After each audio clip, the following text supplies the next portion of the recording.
আসসালামু আলাইকুম, সবাই কেমন আছেন? আজকে চাল কুমড়ার মুরব্বা বানাবো। তো এই চাল কুমড়াটা আমাদের কাছে হয়েছে গাছগুলি অত যত্ন করাও হয় নাই, একা একাই হয়েছে, মানে বিচি ছিটিয়ে রাখছিলাম। তো আল্লাহ পাক দিছে, রিজিকের মালিক আল্লাহ তাআলা, আলহামদুলিল্লাহ। মানে 2টা চাল কুমড়া আমরা বিছন রাখছি, অনেক বড়, ভাবতেই পারিনি যে এত বড় বড় 2টা চাল কুমড়া হবে। মাশাআল্লাহ, এখন আরও অনেক চাল কুমড়া আসছে। আলহামদুলিল্লাহ, আল্লাহর কাছে লাখো কোটি শুকরিয়া। যে জিনিস যত্ন করা না হয় যেটা হেলাফেলা জিনিস, সেটা অনেক ভালো ফলন হয়। আশাই করিনি যে এতগুলি ফলন হবে। যাক, আল্লাহর কাছে লাখো কোটি শুকরিয়া, আল্লাহ পাক দিছে, না হলে হতো না। চাল কুমড়া দুইটা রেসিপি করব। একটা হয়েছে মুরব্বা আর একটা হয়েছে হালুয়া। 2টা রেসিপি করব, দুটো রেসিপি আপনাদের সাথে শেয়ার করব। বীজগুলি রেখে দিতেছি, আবার জানি আমরা বীজগুলি রোপণ করতে পারি, জানি আবার হয়। জাতটা খুবই ভালো, অনেক বড় একটা চাল কুমড়া হয়েছে। আরেকটা আছে, ওটা আবার কিছুদিন পরে তুলব। তো আপনারা সবাই রেসিপিটা দেখবেন, আর সবাই আমার চ্যানেলে সাবস্ক্রাইব করবেন, লাইক দিবেন, সবাই সাপোর্ট করবেন। চাল কুমড়াগুলি দেখেন, অনেকগুলি চাল কুমড়া হয়েছে। এগুলি এখন পিস পিস করে নিতেছি। পিস পিস করে নিয়ে এগুলি ভালো করে কাঁটা চামচ দিয়ে এগুলি ভালো করে করতে হবে, কাঁটা চামচ দিয়ে কেচতে হবে। তো সবগুলি মোটামুটি কেচে নিছি। এগুলি এখন ভালো করে ধুয়ে এভাবে হাত দিয়ে শক্ত করে ভালো করে চিপ দিয়ে পানি ফেলে দিতে হবে। তো সবগুলি চাল কুমড়াই এভাবে পানি ফেলে রাখবো। এটা হয়েছে হালুয়া বানাবো, আর আরেকটা হয়েছে মুরব্বা। এটা হয়েছে মুরব্বা বানাবো। তো আমি দুটো রেসিপি একসঙ্গেই করব, যেহেতু এর জন্য একসঙ্গেই আপনাদের সাথে শেয়ার করব। দুটো রেসিপি কেমন লাগবে বলবেন প্লিজ।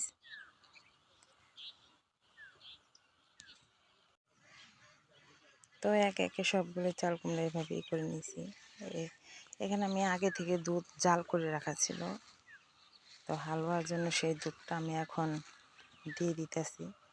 এখন এর ভিতরে আমি চিনি অ্যাড করে নিব পরিমাণ মতো, যেহেতু এটা হালুয়া করব একটু বেশি পরিমাণ চিনি লাগবে। এরপর গুঁড়া দুধ অ্যাড করে নিতেছি। একটা নারকেল দিব, নারকেলটা অ্যাড করে নিতেছি। এখানে সম্পূর্ণ একটা নারকেল কুড়ায় নিছি। এটা ভালো করে নাড়াচাড়া দিতে হবে।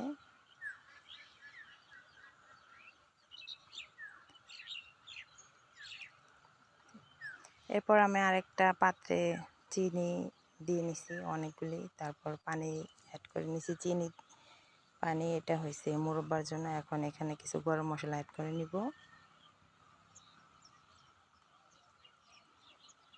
এখন হালুয়ার ভিতরে আমরা কিছু গরম মশলা অ্যাড করে নিব, যেহেতু মিষ্টি আইটেমের খাবার, একটু গরম মশলা হলে ফ্লেভারটা ভালো আসে। তো এটা ভালো করে আমরা চিনিটা দেওয়ার পরে দুধটার সাথে ভালো করে ফুটিয়ে নিব।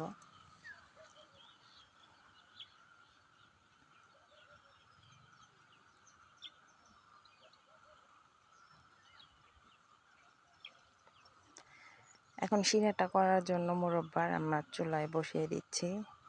শিরাটা করে নিব। দুধ চুলায় 2টা হতে থাক। এটা প্রায় হয়ে আসতেছে। এরপর মুরব্বাগুলি দিয়ে দিব, চাল কুমড়াগুলি দিয়ে দিব।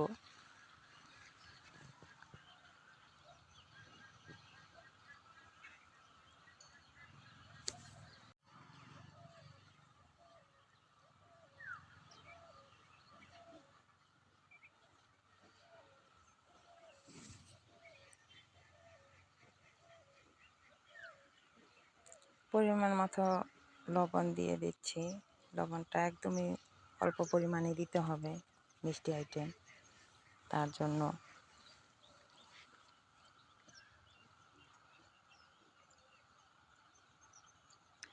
এখন চাল কুমড়াগুলি দিয়ে দিব, যেটা হালুয়ার জন্য রাখা হয়েছে। সবগুলো চাল কুমড়া একে একে দিয়ে দিব, ভালো করে দিয়ে ভালো করে নাড়াচাড়া দিতে হবে।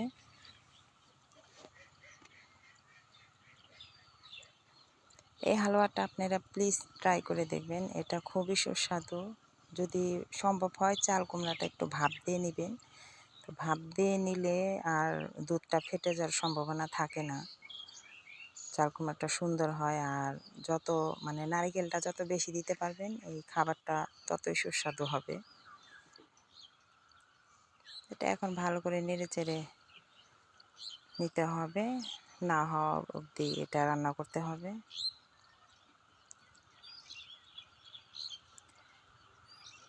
শিরার জন্য যে চিনির পানিটা বসানো হয়েছে সেটা প্রায় ফুটে গেছে, এটা আরও জাল করতে হবে। হালুয়াটা একটু পরপর নাড়া দিবেন, যেহেতু দুধ অ্যাড করা হয়েছে, এখানে নিচে লেগে যাওয়ার সম্ভাবনা থাকে বেশি। এই জন্য একটু পরপরই এটা নাড়া দিতে হবে যেন নিচে না লেগে যায়। খেয়াল রাখবেন, যে কোনো জিনিসই পুরা যদি লেগে যায় কি নিচে লেগে যায় তো ফ্লেভারটা নষ্ট হয়ে যায়, সেটা যত সুস্বাদু খাবারই হোক না কেন ফ্লেভারটা আর ভালো লাগে না। তো শিরাগুলি প্রায় হয়ে আসতেছে, দেখেন কেমন আঠালো হয়ে আসছে।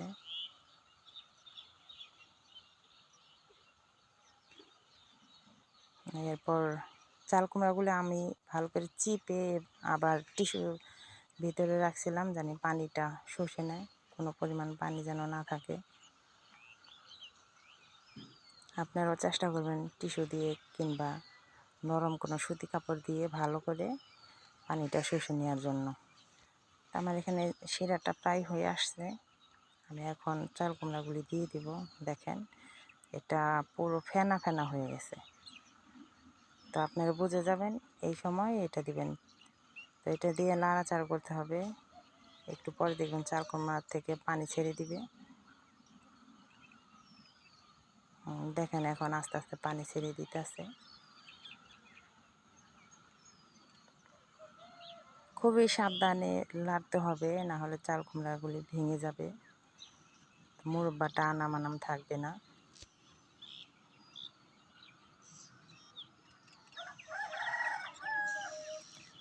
এদিকে আমার প্রায় হালুয়াটা শেষের দিক দিয়ে, দেখেন গলে গলে গেছে।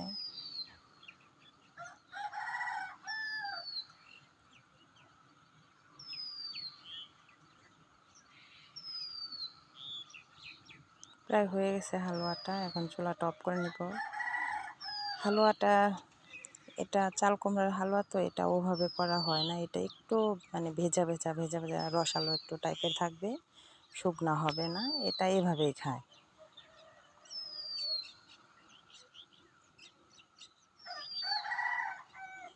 দেখেন চিনির পানি, অনেক পানি বের হয়েছে চাল কুমড়ার থেকে, এখন এইটা শুকানো অবধি আমাদের রান্না করতে হবে।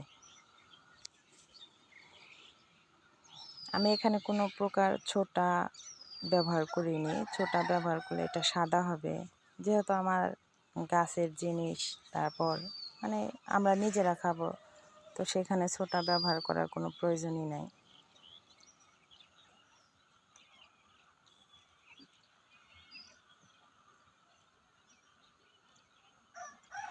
দেখেন এখানেও শিরাটা প্রায় শুকিয়ে আসতেছে, চাল কুমড়াটা হওয়ার অবধি আমাদের আরেকটু রান্না করতে হবে।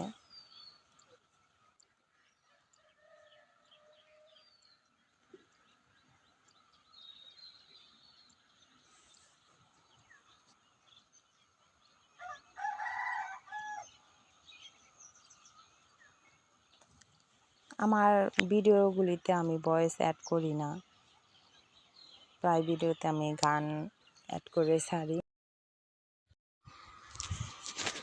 যদি কোনো প্রকার ভুল ত্রুটি হয়ে থাকে সবাই ক্ষমা চোখে দেখবেন।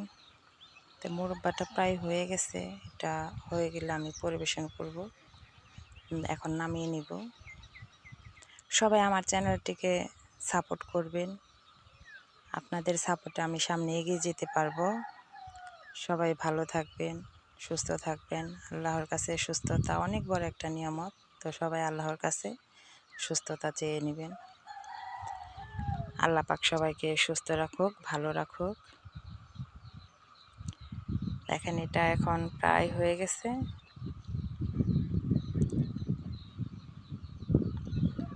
এটা হয়েছে হালুয়াটা, দেখেন হালুয়াটা কেমন হয়েছে, একদম মানে গায়ে গায়ে লেগে আছে, এমন রসালো টাইপের হবে হালুয়াটা। প্লিজ সবাই ট্রাই করে দেখবেন, খুবই সুস্বাদু একটি খাবার, সবাই ট্রাই করে দেখবেন।